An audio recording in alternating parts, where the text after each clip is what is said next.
Quero saudar a todos com a paz do Senhor Jesus Cristo. Amém. Louvado seja Deus. Peço aos irmãos que abram a sua Bíblia em 1 Coríntios capítulo 13.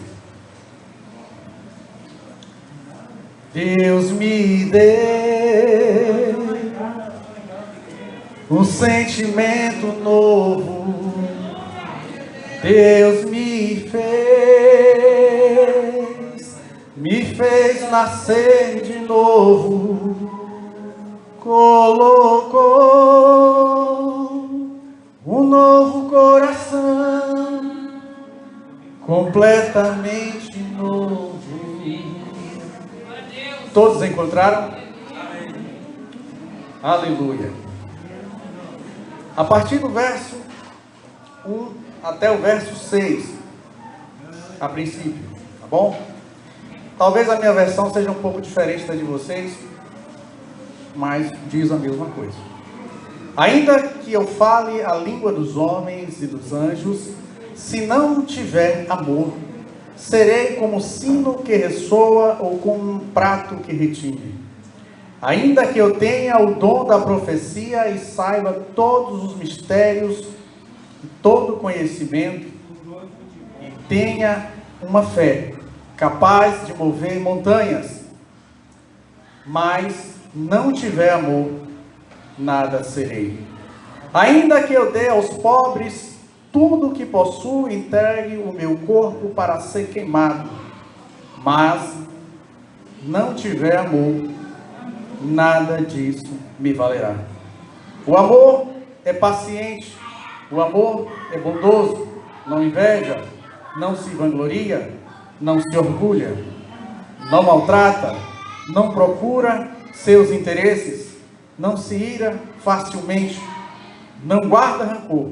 O amor não se alegra com a injustiça, mas se alegra com a verdade, sempre dando glória a Deus.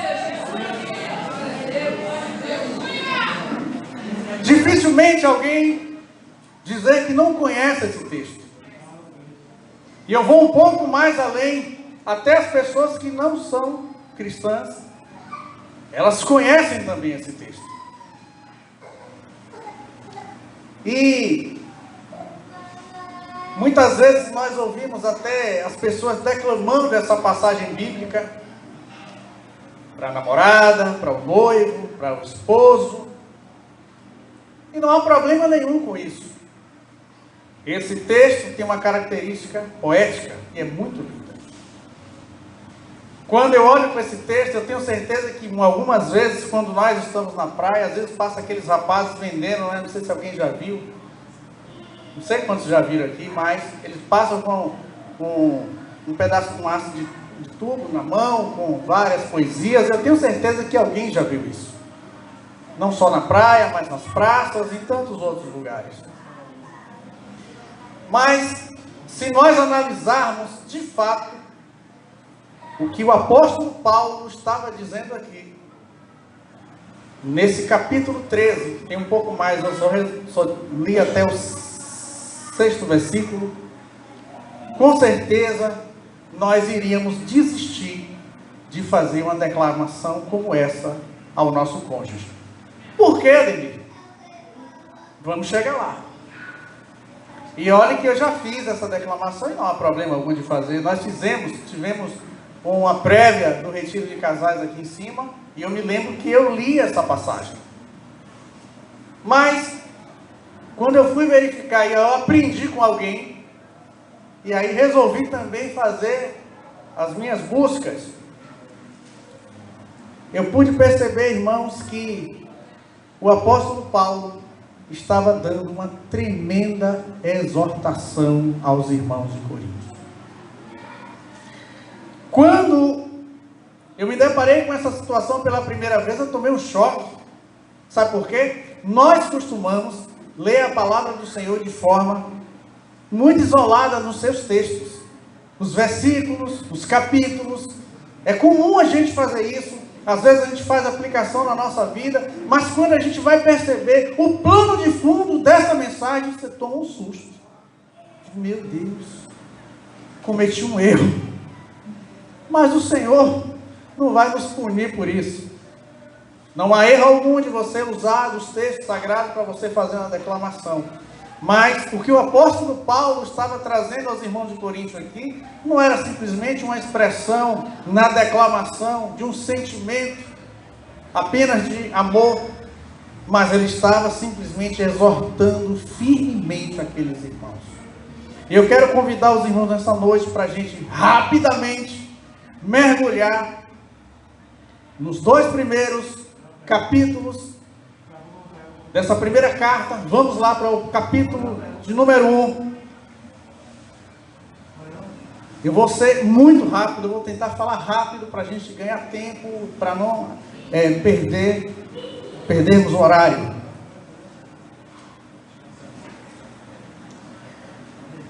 Eu quero ler com os irmãos também. Eu vou ter que ler alguns textos a mais, porque é para a gente compreender o que o apóstolo Paulo estava falando. Qual é o plano de fundo desse capítulo, do capítulo 13. E no verso 4 ao verso 8, tem lá está escrito: sempre dou graças ao meu Deus por vós, pela graça de Deus que vos foi dada em Cristo, em Jesus Cristo, porque em tudo fostes enriquecidos nele, e em toda palavra e todo conhecimento, com o testemunho de Cristo foi mesmo confirmado entre vós, de maneira que nenhum dom vos falta, esperando a manifestação do nosso Senhor Jesus Cristo, o qual vos confirmará também até ao fim, para serdes irrepreensíveis no dia do vosso Senhor Jesus Cristo. É maravilhoso nós observarmos o início dessa carta, irmão, e nós percebemos o apóstolo Paulo fazer um elogio a esses irmãos. Quem é que não quer receber elogio? Todos nós queremos, de alguma forma, e nos faz bem elogio, porque nos motiva.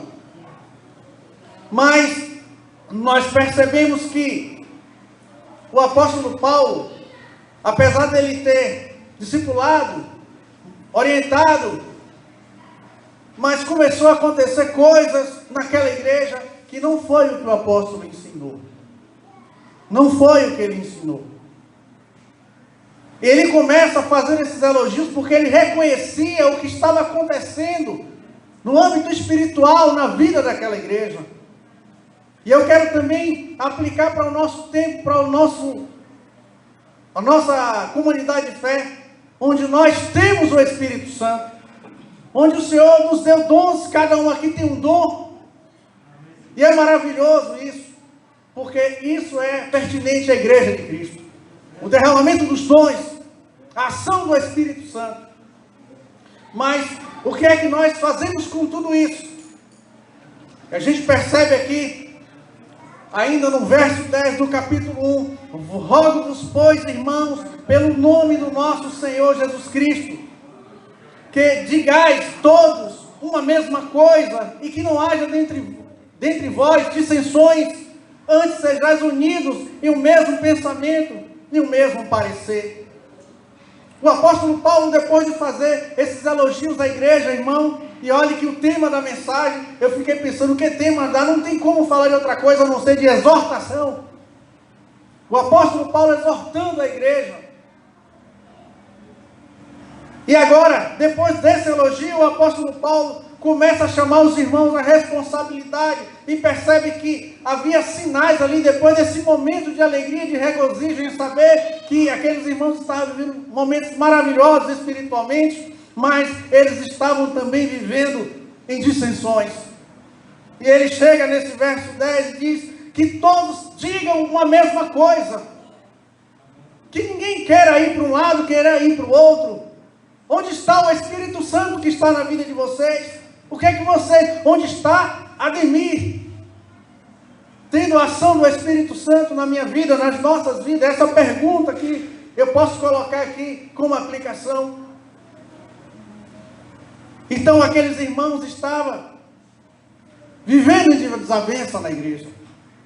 Eu entendo, irmãos, que onde há pessoas, onde há gente que estão sendo aperfeiçoadas, e Esse aperfeiçoamento pleno e completo ainda se dará. Mas quando nós estivermos nos céus, morando com Cristo, aí sim, vai estar todo mundo no mesmo patamar. Mas enquanto nós estivermos nessa terra, haverá alguns que estarão fervorosos, mas há outros que estarão caminhando a passos lentos. Há outros que estarão buscando em oração, mas há outros que estarão muito lentos na oração. Há outros que irão buscar muito da palavra de Deus e aprender muito da palavra de Deus, mas há outros que não querem nem aprender e não se importam com quem está ensinando. Então o apóstolo Paulo começa a chamar esses irmãos. Eu vejo que o apóstolo Paulo é como se é apenas uma ilustração. Ele jogasse assim um laço nos irmãos, como se os irmãos estivessem indo para longe, ele puxando para a posição a qual Cristo estava trazendo em espírito, revelando ali pelo Espírito a posição que os irmãos deveriam caminhar. E a gente percebe que o comportamento de muitos, por causa dessas dissensões, leva muitos a se afastarem e a outros não se aproximarem. E eu abro um parênteses aqui, fugindo desse texto da primeira carta, e trazendo aos irmãos aquela passagem que está lá em Mateus, que aquele que põe tropeço na vida dos pequeninos, é melhor que se lance no mar. E os irmãos já conhecem o texto. Não é que o Senhor está aprovando que alguém resolva se suicidar e aí por diante, mas o Senhor está chamando a atenção acerca da responsabilidade. Eu fecho parênteses a respeito desse texto. Eu quero falar para os irmãos também no verso 12. Olha que estou muito rápido, porque a gente precisa falar rápido. O verso 12 do capítulo 1 ainda diz: quero dizer com isso, que cada um de vós diz: eu sou de Paulo, eu sou de Apolo, eu sou de Cefas e eu sou de Cristo. Olha o que ele está dizendo aqui, que essas divergências, o acontecimento dessas coisas no meio do arraial, provocavam inquietação, e aí começa a surgir as preferências no meio da igreja. As preferências. Veja o verso 12, eu não estou inventando, foi o apóstolo Paulo que escreveu aos irmãos. Vocês estão escolhendo Paulo, estão escolhendo Apolo, Cefas. Mas alguém já disse que havia uma turma ali que estava no topo. Ou, por que não dizer, no nosso tempo, no nosso contexto, acima da média. Esse dizia: eu sou de Cristo. Eu acho que, tomara que eu esteja errado, mas tomara que ele não seja aquele que mais...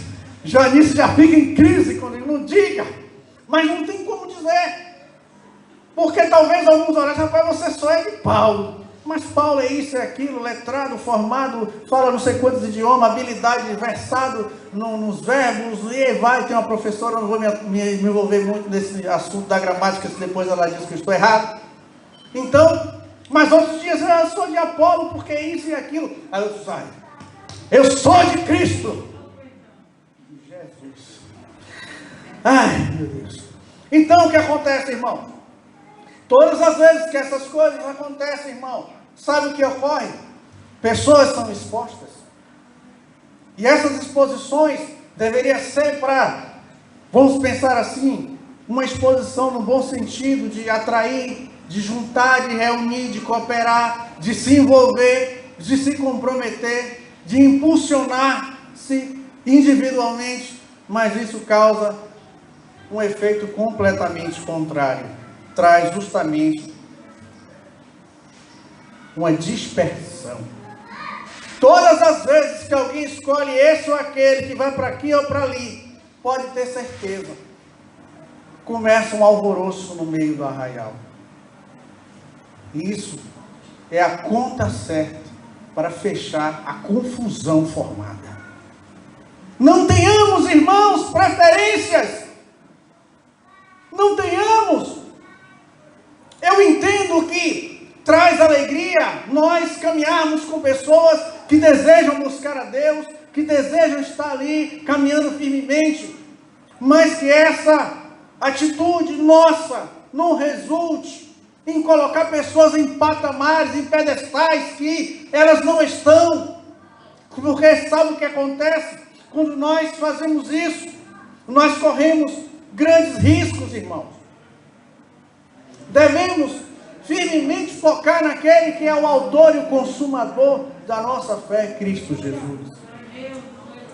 Volto a reiterar aqui aos irmãos em dizer: não há problema de uma pessoa, de repente, ser alguém muito carismática.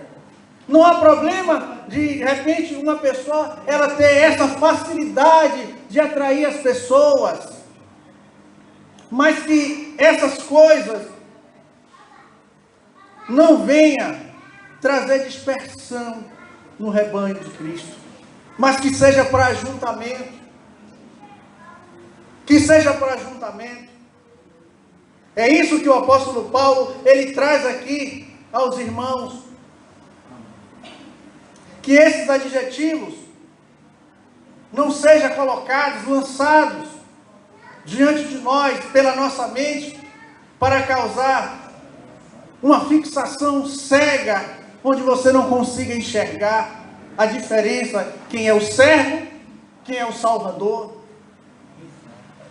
Então a gente precisa, irmão, colocar isso na balança e entender a quem eu estou servindo. Então precisamos colocar isso na balança, irmão. Não há problema em você valorizar pessoas, elogiar pessoas, mas tudo no seu devido lugar. Façamos isso. Porque, olha, quando nós reconhecemos até que alguém está firmemente ali, isso é agradável, isso traz alegria, impulsiona e motiva. Mas tudo isso deve ser feito com muita coerência. É o que o apóstolo Paulo está dizendo aqui. Para que vocês estão dizendo aqui? São meus, de Apolo, de Cefas. E o que resulta tudo isso? Não pode resultar em preferências. Não pode resultar. Sabe por quê? Se alguém pensa que esse ou aquele é cheio ou não do poder, lembre-se que também você tem o Espírito Santo, que concede os dons. O seu dom não vai ser igual ao meu, o meu não vai ser igual ao seu. Mas você precisa entender que você tem o Espírito Santo também. Que você não é dependente do outro, você é dependente de Cristo. Foi isso que o apóstolo Paulo estava dizendo. Aí eu começo a ficar em crise quando eu olho o capítulo 13 de 1 Coríntios. A expressar um sentimento que até alegra o coração do cônjuge ou da namorada. Em expressar uma palavra tão bonita, uma poesia, que não há um erro algum em falar isso. Mas aí nós observamos, amados irmãos, no verso 13, o apóstolo Paulo dando uma resposta categórica a respeito disso. Verso 13 do capítulo 1, ainda de 1 Coríntios. Está Cristo dividido? Foi Paulo crucificado por vós? Ou fostes vós batizados em nome de Paulo? Irmãos, o apóstolo Paulo começa agora a apertar aqueles irmãos, para que eles percebessem e trouxessem as suas memórias, a posição que eles se encontraram e a aliança que eles fizeram. Olha a resposta do apóstolo Paulo. Porque a impressão que a gente nota nesse texto aqui é que os irmãos estavam fazendo coisas terríveis lá. É o ponto dele perguntar: está Cristo dividido? Foi Paulo crucificado? Irmão, não consigo nem imaginar. E se a gente começar a pensar, a gente vai pensar muita coisa. E olha que esse verso aqui não requer nem muito comentário a respeito, porque é autoexplicativo para nós. Mas o apóstolo Paulo, ele não se contenta com o que ele estava ouvindo, ele parte em defesa da posição dele de servo.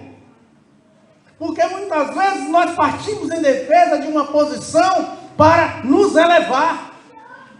Mas o apóstolo Paulo, ele não fez isso. Ele não fez isso. Ele parte em defesa de uma posição pela qual ele foi chamado, que era para ser servo. Mas o povo estava querendo elevar Paulo. O povo estava querendo elevar Cefas, Apolo.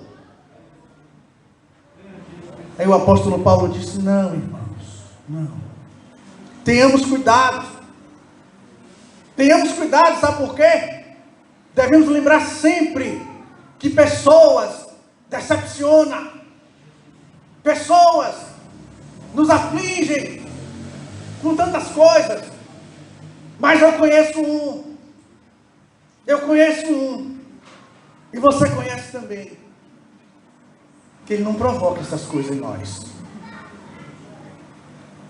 Ele não provoca. Cristo não decepciona ninguém. Cristo não frustra ninguém. Mas eu posso te frustrar. Eu posso te decepcionar.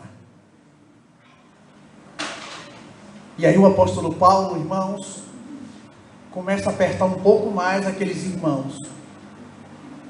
Eu até acredito que se o apóstolo Paulo tivesse com a cinta, ele dava umas boas naqueles irmãos. Por quê, irmão? Por causa do desequilíbrio dos irmãos. Se uma vez que eles foram batizados em Cristo, uma vez que eles foram discipulados, orientados pela palavra e pelo poder de Deus, por que agora se pegar Paulo, Cefas e Apolo? Paulo diz, está tudo errado, não façam isso, desista disso.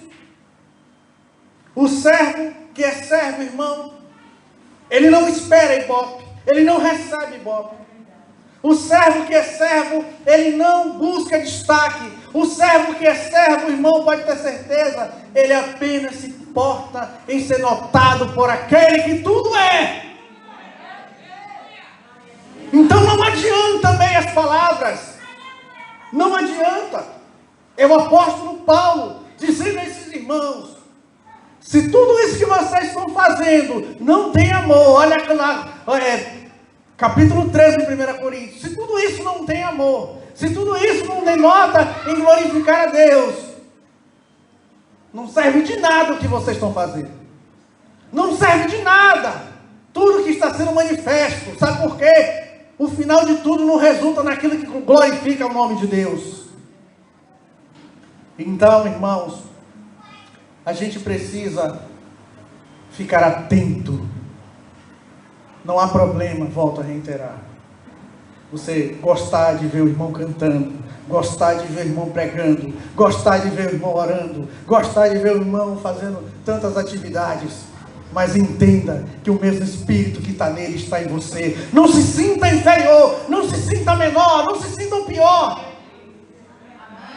não se sinta.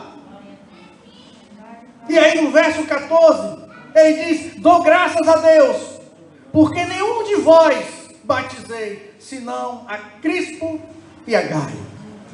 Ele faz questão de dizer quem foi que ele batizou. Ele poderia dizer, eu batizei fulano, cicrano, beltrano, tarará, tarará. Aí a lista era imensa, aí todo mundo disse, eu sou de Paulo. Sou de Paulo. Pessoal, não batizei justamente por isso, para que vocês não caiam nessa. Em outras palavras, essa defesa, imagina, uma defesa que diminui. Alguém já viu um negócio desse? Defesa que diminui, eu nunca vi defesa que diminui. Eu já vi defesa que aumenta, que melhora, que qualifica, que bota uma tarja. Mas defesa que diminui, só estou vendo o apóstolo Paulo. Primeiro Cristo, né? Que ele disse, eu sou servo. O apóstolo aprendeu com ele, mas nós estamos falando do apóstolo Paulo. Tenhamos essa separação aí. Já estamos no final.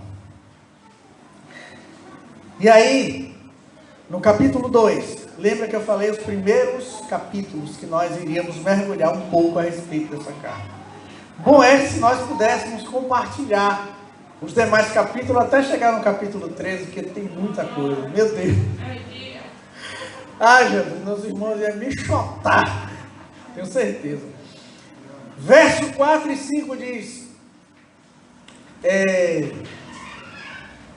aleluia, não posso deixar de fora que eu falei de uma afeição exagerada. Não tenhamos afeição exagerada, certo? E nós vamos falar agora de o cuidado com a persuasão. Oh Jesus, como isso está em evidência. Os coaches estão de bolos, irmão.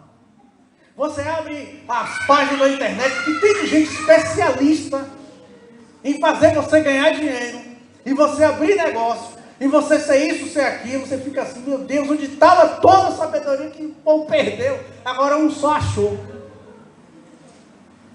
Vejamos o texto. Verso 4 e 5. E eu, irmãos, quando fui ter convosco, anunciando-vos o testemunho de Deus, não fui com sublimidade de palavras ou de sabedoria, porque nada me propus saber entre vós, senão a Cristo e este crucificado. E eu estive convosco em fraquezas, em temor, em grande temor. Daí enfatiza. E a minha palavra e a minha pregação não consistem em palavras persuasivas de sabedoria humana, mas em demonstração do Espírito e poder, para que a vossa fé não se apoiasse em sabedoria dos homens, mas no poder de Deus. Ele estava dizendo aqui, logo de início, fazendo um apanhado rápido: olha, tudo que eu ensinei para vocês, e o espanto que vocês ficaram ao me ver pregando, e alegria, tudo isso não é para vocês se apoiar em mim, não. Não se apoie em mim. Vocês devem se apoiar em Cristo. Precisamos nos esforçar para entender isso, irmão. Nós percebemos que o apóstolo Paulo, ele tinha muita habilidade, ele se expressava muito bem, ele transitava muito bem nas camadas, porque poderia ser alguém muito simples, mas alguém muito letrado. O homem, se fosse no dia de hoje, alguém poderia dizer, abre aspas, seria um cara, como alguns dizem, fecha aspas, que é a expressão, né, comum, né? Então, o apóstolo Paulo disse: não, tudo isso que eu tenho, tudo isso que eu estou falando, vocês estão pensando que é de mim, é? Porque a impressão que dá, irmão, quando alguém está falando muito bem, com muita precisão, com muita determinação, rapaz, tudo isso aí é dele. Parece que nada, irmão, não tem nada. Se não vier, não é nada. É isso que ele está dizendo. Se não vier. E como é que vocês pensam? Vocês acham que eu fui para lá enganar vocês com conversa bonita? Irmão, cuidado com a persuasão. Cuidado com essas convicções humanas expostas de maneira que impacta corações, mas não transforma a vida, porque a única que transforma a vida é a palavra. A convicção humana gera um sentimento emocional no coração das pessoas, mas não transforma a vida. Gera emocional, choro não muda a vida de ninguém. Se chorar só mudasse a vida de pessoas, não tinha ninguém cheio de problema, problemático, cheio de coisa. Não tinha, porque chorou, foi embora, a lágrima levou. O choro é uma válvula de escape. Quando está até o teto que você não aguenta mais, a alternativa é chorar. Todo mundo chora. Quando o homem está no mundo, ele acha que o homem não chora. Mas na igreja, vontade gostosa quando a gente chora. Eu quero ver, eu posso ser o camarada mais duro, mas quando ele entra ali em oração, em dedicação ao Senhor, que começa a vir a lágrima descendo, ele quer chorar mais, e aí é gostoso, mas lá fora o povo não entende isso, mas a gente entende para a glória de Deus. Aleluia! Então, irmãos, o apóstolo Paulo, perdoe-me a extensão um pouco do horário, perdão, já estou terminando. Não devo nem falar isso, mas eu vou dizer, estou dizendo. Então o apóstolo Paulo, irmão, com muito cuidado, né? Mas não esquecendo de exortar. Isso é falta de amor? Não confundamos amor no sentimento de fazer o que outro quer com irresponsabilidade. Não mistura as coisas. Lembra do texto que a gente leu? O amor gosta da verdade, e a verdade independe do seu querer. A verdade é conforme Cristo quer e a palavra determina. Amém? Então a gente tem que lembrar muito disso. Tá certo? Então, irmãos, precisamos tomar cuidado Cuidado com pessoas que vêm ao nosso encontro. Pessoas que visitam a nossa igreja. Nossa, falo no sentido de comunidade, estarmos juntos. Porque muitas vezes, há muitas pessoas que utilizam desses recursos para promover muita coisa, mas não promovem o principal. Confronto através da palavra. Confronto através da emoção. Eu estou fora desse negócio. Se tem alguém aqui também, junto com o apóstolo Paulo, eu sou o segundo da fila. Eu acho que, eu não quero dizer essa frase, mas que o povo não entendeu. O apóstolo Paulo, ele estava dizendo para os irmãos, olha, se vier alguém emocionar vocês, fazer vocês chorarem, para vocês serem arrastados por eles, fique fora disso. Aí eu estou dizendo, se tem alguém que pensa como o apóstolo Paulo, eu sou o segundo. Eu sei que os irmãos também não vão atrás disso. Eu sei que os irmãos não vão. Porque o que muda a vida da gente é a palavra de Deus, e a gente se esforçar para que essa palavra seja real na nossa vida. A gente precisa se esforçar para isso. Certo? Então, não precisa a gente querer demonstrar muita espiritualidade, porque a mídia pede isso. Você tem que demonstrar que você tem poder. A mídia impõe para você que você tem que demonstrar que você está num grau elevado de espiritualidade. Jesus sabe quem você é. Não se esqueça disso. Não se esqueça. Às vezes as pessoas querem demonstrar que está cheio, que tem, que faz, que acontece, mas às vezes é só emocionalismo. Porque quando ela começa a falar, ela esquece da Bíblia e fala dela mesma. Mas o apóstolo Paulo disse, não, ó, eu fui com vocês, ó, foi com poder, foi com autoridade da palavra. E eu não usei aqui nenhum sentimento humano, sabedoria humana. Eu digo a você que eu fui, ele disse, em fraqueza. Ou seja, dependente de Deus, e muito mais que dependente, com cuidado para que vocês não se perdessem. Com fraqueza, temor e em grande temor. Porque quando a gente tem temor acerca das coisas do Senhor, de transmitir a mensagem de Deus, a gente, em vez de querer ser grande, a gente já é pequeno, fica menor ainda. Isso denota crescimento, maturidade e responsabilidade. Porque eu não sou o Espírito Santo, eu não sei o que os irmãos estão passando ou estão sentindo. Mas é responsabilidade nossa, que estamos aqui, nesse momento, falar da palavra. Transmitir o que o Senhor mandou. Assim como cantamos, assim como tocamos, assim como evangelizamos. Sabe por quê? O pregador que não apresenta essas características, ele é considerado um fraco. Ele é considerado que não tem unção. Ele é considerado aquele que não recebe nenhuma pontuação. Like, nem pensar. Nem pensar. Fiquemos atentos, irmãos, a essas pessoas que querem impressionar. E agora, de fato, para fechar a conta, oh glória, eu quero só recitar 2 versículos e encerro a mensagem. Tá bom? Aleluia, Jesus. E o versículo é capítulo 4, no verso 1. Capítulo 4, 1 Coríntios, que vai, de fato, sintetizar com mais consistência aí o que o apóstolo Paulo estava dizendo ali. Ele diz, eu vou fazer o seguinte, eu vou fazer uma troca da posição da leitura, mas puxe só um pouquinho aí para o capítulo 5. A gente vai ler o 5, capítulo 5, verso 1 e verso 2. Diz assim, ó, geralmente, olha o que ele diz, geralmente se ouve que há entre vós imoralidade, aleluia, imoralidade tal, como nem mesmo entre os gentios, isto é, haver quem se... Deixa eu pegar uma versão com a letra maior. Jesus.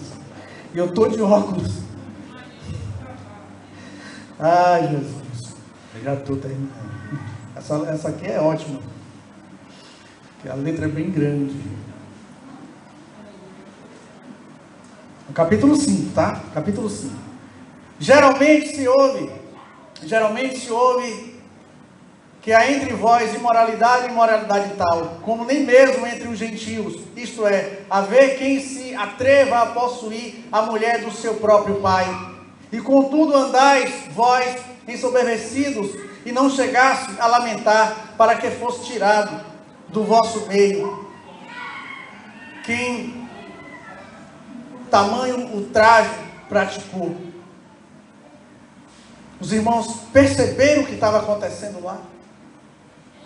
Vamos agora finalizar no verso 1 do capítulo 4. Assim, pois, importa que os homens nos considerem como ministros de Cristo e dispenseiros dos mistérios de Deus. Então, irmãos, eu tenho certeza que a partir de hoje os irmãos vão olhar para 1 Coríntios capítulo 13 com os olhos bem diferenciados, com a visão bem diferenciada, agora com mais clareza, entendendo o que o apóstolo Paulo estava dizendo. E tem muito mais coisa, pode dar sequência aí na leitura do capítulo 13 em diante, os irmãos vão verificarem outras questões. E assim eu agradeço a minha oportunidade